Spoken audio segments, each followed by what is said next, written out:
আমাদের জানা মতে এটি বাংলাদেশের ইতিহাসে ইউরোপের সবচেয়ে বড় এফডিআই। ইউরোপিয়ান কোনো কান্ট্রি থেকে বা ইউরোপ মহাদেশ থেকে এত বড় এফডিআই বাংলাদেশে আগে কখনো আসেনি। লালদিয়া কন্টেইনার টার্মিনাল যেটা হবে সেটাও একটা ওয়ার্ল্ড ক্লাস টেকনোলজি হবে এবং ওয়ার্ল্ড ক্লাস অপারেশনাল এক্সেলেন্স আমাদেরকে সেটা প্রোভাইড করতে পারবে। আমরা আজকে cabinet committee of economic affairs যারা আছেন তাদের কাছে আমরা একটা পিপিপি প্রজেক্টের ফাইনাল প্রপোজাল নিয়ে গিয়েছিলাম।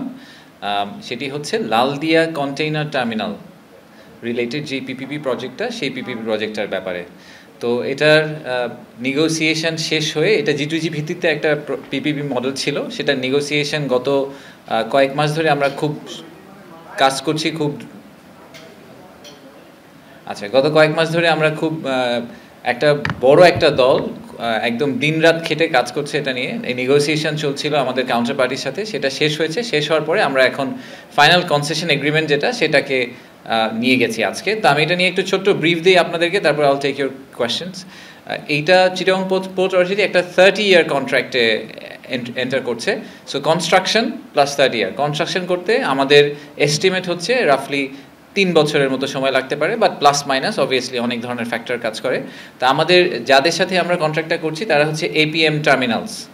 এপিএম টার্মিনালস হচ্ছে এপি মোলার মার্স্ক যে গ্রুপটা আছে সেই গ্রুপের একটা সাবসিডিয়ারি, এবং তাদের পিছনে আছে আপনারা অনেকে হয়তো এপি মোলার ফাউন্ডেশনের কথা শুনে থাকতে পারবেন ডেনমার্কে। They are very well known, they are actually foundation, so it's a charitable organisation.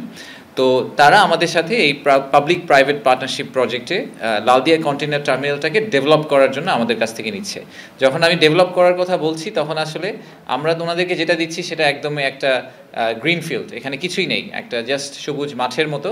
সেই মাঠের উপরে ওনারা একদম বেস লাইন থেকে কনস্ট্রাকশন করবেন, কনস্ট্রাকশন করার পরে জেটি নির্মাণ করবেন এবং তারপরে ওনারা পোর্টটা অপারেট করবেন।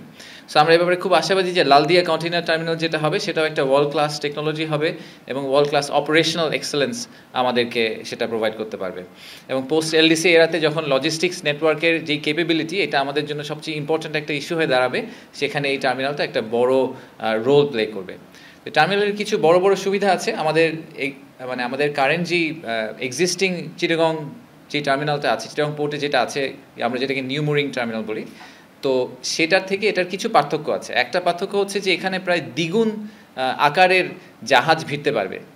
দ্বিগুণ আকারের জাহাজ ভিড়তে পারার একটা বড় সুবিধা হচ্ছে এই জাহাজগুলো হয়তো ডিরেক্টলি ইউরোপে চলে যেতে পারতে পারে। তাদেরকে হয়তো সিঙ্গাপুর বা শ্রীলঙ্কায় থেমে জাহাজকে আপসাইজ করতে হবে না। বা অনেক সময় আপনারা দেখেছেন যে আমাদের বেতে কিছু বড় জাহাজ থামে, সেখান থেকে আবার একটা লাইটার ভেসেলে করে তারপরে বাংলাদেশের ভিতর ঢুকাতে হয়। এরকম অনেকগুলো লেক আসলে আমরা স্কিপ করতে পারবো। স্কিপ করতে পারলে আমাদের কানেক্টিভিটি এবং turn around time point of view থেকে, আপনারা আমাদের টেক্সটাইল অ্যান্ড গার্মেন্টসের ব্যবসাদের কাছে অনেক সময় শুনবেন যে ফ্যাক্টরির দরজা থেকে দোকান পর্যন্ত পৌঁছানোর যেই সময়টা লাগে, সেই সময়টার ক্ষেত্রে অনেক ক্ষেত্রেই বাংলাদেশ ভিয়েতনাম বা চায়না থেকে অনেক পিছিয়ে আছে।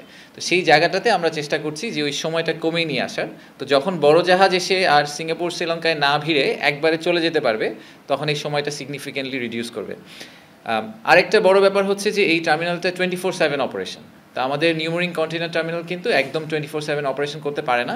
বেশ কিছু কারণে, তারা নদীর অনেক ভিতর দিকে ড্রাফটের কিছু ইস্যু আছে, জোয়ার ভাটার ইস্যু আছে, সব মিলিয়ে। বাট এই টার্মিনালটা একদম 24/7 অপারেট করবে। সো আমাদের যে অনেক সময় ব্যাকলগ তৈরি হয় আমাদের দেশে এই কন্টেইনারের ক্ষেত্রে, সেই ব্যাকলগটা আমরা আশা করছি যে এখান থেকে সিগনিফিকেন্টলি কমে যাবে। এফডিআই এর কথা আমি আপনাদেরকে একটু আগে বলেছি, একটা ছোট্ট পয়েন্ট বলে রাখি, সেটা হচ্ছে যে আমাদের জানা মতে এটি বাংলাদেশের ইতিহাসে ইউরোপের সবচেয়ে বড় এফডিআই। ইউরোপিয়ান কোনো কান্ট্রি থেকে বা ইউরোপ মহাদেশ থেকে এত বড় এফডিআই বাংলাদেশে আগে কখনো আসেনি। এবং ইনফ্যাক্ট টোটাল র্যাঙ্কিংয়েও এটা একদম উপর দিকেই পড়বে, কারণ এরকম 6-7 হাজার কোটি টাকার এফডিআই এক ধাক্কায় বাংলাদেশে খুব কমই এসেছে। অনেক সময় বড় বড় কন্ট্রাক্ট হয়, বাট সেই কন্ট্রাক্টের ক্ষেত্রে কিন্তু অনেক সময় দেখা যায় যে ওগুলো ইপিসি কন্ট্রাক্ট, যেখানে আবার যিনি বানাচ্ছেন ওগুলো জিনিসগুলো ফেরত নিয়ে যাচ্ছেন, কিন্তু ওনারা যেই টাকাটা আসলে ইনজেক্ট করছেন পুরো টাকাটাই ওনারা বাংলাদেশেই রেখে দিবেন, এবং এটা আমাদের জন্য একটা পিওর এফডিআই হিসাবে গণ্য করা হবে।